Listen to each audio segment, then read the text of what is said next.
let's go to our next guest is Hanky Lee. His official title is Innkeeper of the Henry Hotels and Resorts. We have seen Hanky do just fantastic entrepreneur stuff. Previously Yellow Cab Pizza and now this. He's been through a very difficult time. No other industry in my view has been hit as hard as hospitality over the past 2 years, but he has been able to recover, and he's just opening 3 new locations. So a tremendous story and a heck of a nice fellow. Please welcome Hanky Lee of the Henry Hotels. Glad to have you, Hanky. Hello there, everyone. Richard, and Rebecca, thank you very much for this privilege, right, to share in your SME forum, right? And it's always been fun to be in your events, right? And thank you always for thinking of me, right? You said entrepreneur, and really that's who I am. I love building businesses, and sometimes even businesses where I don't have any experiences in, right? So, and the Henry is actually one of them, right? And currently, I'm sure we can all relate to the situation we're in, right? So where our world is, our country, our businesses, our career, our families, even ourselves. I call this VUCA, VUCA world. No, VUCA is a V means volatile, U means uncertain, C means complex, and A means ambiguous, right? And this is the world that we live in, a VUCA world, right? And 2 years in, and coming out of the pandemic, it still is a VUCA world, right? And our industry, our business has not been exempted from this. Just like what Richard said, my business is in hospitality. Our brand is called the Henry Hotels and Resorts. We develop and manage not only hotels but resorts all over the Philippines, right? And we, our industry has really been one of the most impacted. For 2 years, we were closed. The next highly impacted industry next to hospitality would be airlines. And last March 2020, I remember, my gosh, I was sitting in my desk at home, actually in this setting, looking at reports of our properties, right? And from what was supposed to be the best year ever for us, 2020 became really a year of zeros, months of zeros. I could see the reports, like from healthy numbers, high occupancy, and in a snap of a finger, it became zero, right? And that was, wow, that I slumped in my chair, and that was really tough, right? But coming out of this, I have to say, I'm grateful and blessed to survive at this point in time, and to forge ahead, right? So how did we survive at this point? How did we arrive at this point, right? So if you don't mind, I wanted to share with you 3 learnings or 3 key takeaways I had since March 2020. And one of them is this principle of mountaintops inspire us and valleys mature us. So 2011 was my mountaintop. I sold Yellow Cab. That was a brand that I co-founded with 2 other partners. We just sold it to a third party, and then that was we had a lot of cash just because we just got bought out, and that was my mountaintop. And the past 2 years was actually, to share with you, was my deepest valley, right? And it's not yet out. We're not yet out of it. I'm still journeying in it, right? There is light at the end of the tunnel, but it's still in it. Richard a while ago asked, how I lost so much weight, and I lost 25 pounds because of this, right? Because of thinking about the business, because it was my deepest valley. My staff still have reduced work days. There's still days where there's no occupancy, right? And it's tough, right? But in this valley of mine, I came face to face with the 3 most powerful words, that someone can ask yourself. 3 most powerful words and 6 letters. And the question there was, who am I? So I questioned everything about myself. I forced myself to go to my very core, and I re-examined my very being, right? Over the past 2 years, I was able to step back and reassess who I am, right? Revisited my purpose, re-examine my values, change my priorities, right? And assess my gifts, and actually truly understood that I served an amazing God, right? So that's why this gift has been a gift to me, right? It's been a wonderful time to pause and to introspect. And there is still time. We're not yet out of this, right? We still have time for this introspection. The second thing I took away is I always have a choice. Who we are today is a result of choices. I'm here today because I chose to be with Richard and in this forum to share, right? And just like all of you today, you're here today because you chose to sign in, you chose to listen, and actually now you're choosing between believing me or not, right? So I realized that I had a choice, and that choice is actually mine, right? For several months into the pandemic, I made the choice to be stressed, to panic, to doubt, to worry, to be anxious, to be angry, right? I wrote down those words because so I remember, right? Those are the feelings that are in me. But instead, I chose to be hopeful, to trust, to accept, to pause, to reflect, to maximize, to restart, right? So it's this change in mindset that has allowed me to choose also between crisis or opportunity. It's also made me choose. Do I continue in this business or not? Right? Is the Philippines really beautiful, and does it have enough products or enough hotels that can serve the growing market outside of the pandemic? And then the third is to focus on my strengths. I mentioned a while ago in terms of the introspection is I assess my strengths. What am I really strong at? What am I good at? Right? And I'm good at vision. I'm a visionary, right? Our vision for the brand is really to redefine and elevate Philippine hospitality. And that's very clear. That's why my people stayed. My strength was also a COO who was committed and gung-ho, and he's still here today. If not because of him, I would have faltered, right? And third is the strength of the brand. We are a local brand. We're very strong. Our ethos is very strong, and it's seen in all our properties, right? And that's why I just decided to focus on that. So will COVID-19 be the last pandemic? No, because we live in a VUCA world. Now there's a war in Ukraine, right? And it's affected our gasoline prices and our inflation. But this is my key takeaway. I'm truly grateful for these learnings because I will continue to apply them because it is a VUCA world. So valleys are there to mature me, making me better. I have the power to choose. And the third is I need to rely on my strengths. There is no time to work on my weakness, right?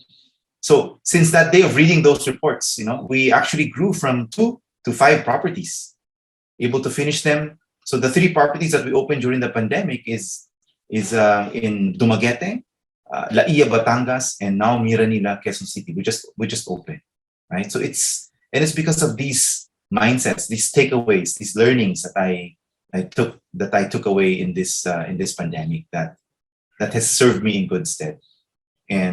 And today we continue to forge. So thank you very much for your time. I hope you're able to glean something out of my sharing, and it's up to you to apply any of them. So thank you very much. Very good, Hanky. Now, Hanky, a lot of people are afraid of jumping into entrepreneurship. Is this something that you always were from the day one? Or, because I know Yellow Cap, many people, you mentioned it, but it was also a very big success for you and your 2 partners. But now you're still a young guy, it seems.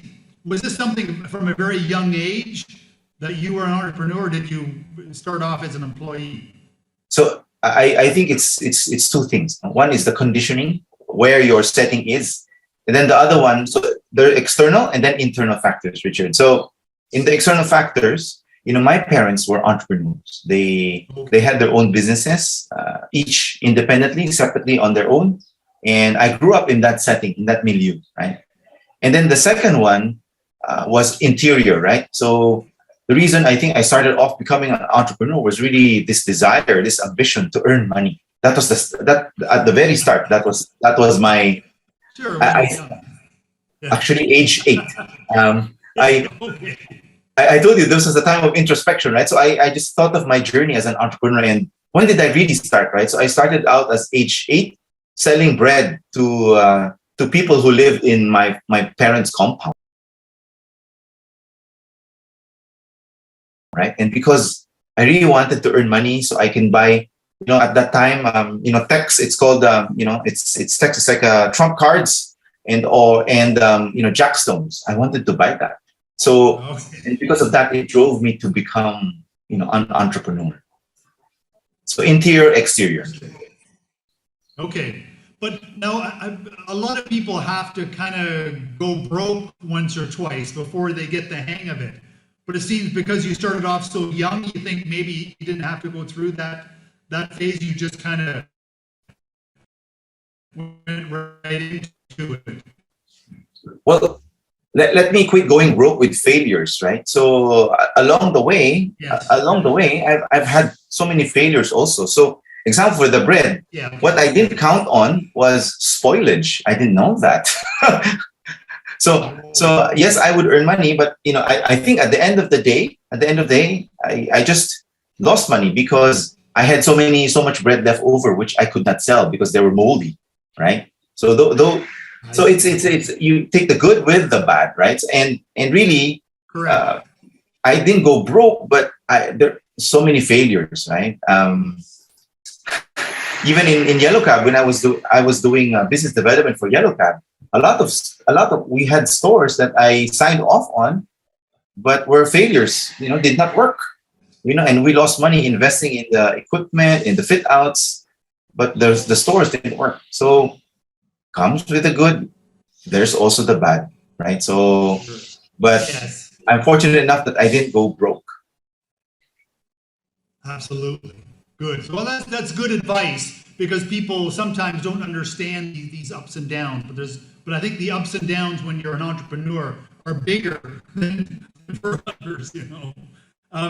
Hanky, you not challenge, but you're going up against large chains, large international companies with thousands of locations and brands that are known by everybody. Some people, I think, get intimidated by that, but you've done well with that. How do you find your differentiation from them and make it work? Yeah, I've always been a believer of competition, right? Even in Yellow Cab, when we were opening, we were up against the giants, right? The giants, they're giants until today, right? And even where I am in hospitality, I'm still competing against giants, right? And they're also bigger than me, right?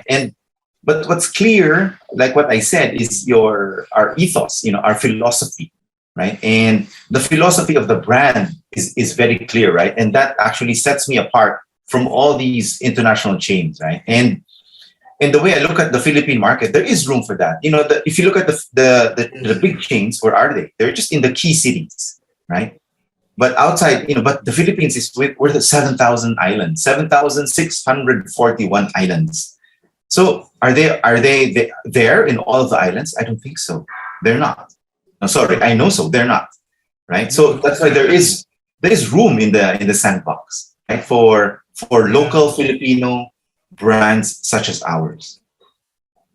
Absolutely. And now hospitality has always struck me as probably the biggest opportunity Philippines can have. It's always been frustrating to watch Thailand, the number of people, tourists that they attract and so forth. And, Filipinos are nicer and sweeter and you speak English to them and the beaches are better and everything else. So do you think this is going to be a really big thing or how big could you get potentially, do you think? So I latch onto your word, you say potential, right? So the Philippines is again our hardware, which is the beauty of our country is really amazing, right? We've traveled around, right? It's also the software, our people, right? Our people are the sweetest. Yes. There is, I say it's called innate sense of hospitality, right? So the love and care, the mindset for service is actually already in our hearts, right? And we don't have to train people as much, but it remains a potential because, as let's say hotels and resorts, as we are only one part of the solution, right? So we might have the most beautiful resort or most beautiful hotel, but it's so hard to get there, right? So you have to take planes, trains, and automobiles to get there. So, or coming into the country, it's so hard, all the restrictions. So everyone, it's not just the hotels, but everyone along the chain has to work together so that we are able to realize our potential, right? But so far, our potential right now in terms of the market is really the Filipino. So we are 100 million. We love to travel. So actually, the Philippine market, the Filipinos have been the ones who are propping up tourism the past, pre-pandemic, really, because our foreign numbers are just a drop in the bucket. Let's say compared to, let's say, Thailand. Thailand is about pre-pandemic, I think 30 million. We're 8, right? So imagine Vietnam. Pre-pandemic is about 12 million already, and we're 8, right? So that's why there is a lot of potential. If Vietnam can make that, 12 million, and Thailand can make 30 million, Malaysia also similar, why can't we, right? Yeah. But we have to all pitch in and do our part. Sure. Yeah, it's exciting. This will be one of the biggest. This will be one of the big pillars for the nation. So, Hanky, really, really glad to talk to you and glad to hear what you're doing. You're always a positive inspiration. So I'm glad to see. And you do look good. The weight, I know you didn't be like how you lost it, but you do look good. So thank you. Yes. Okay. Well, thanks again, Hanky. Really good to see you. We want to. It's an honor. It's an honor, Richard. Thank you very much for having me.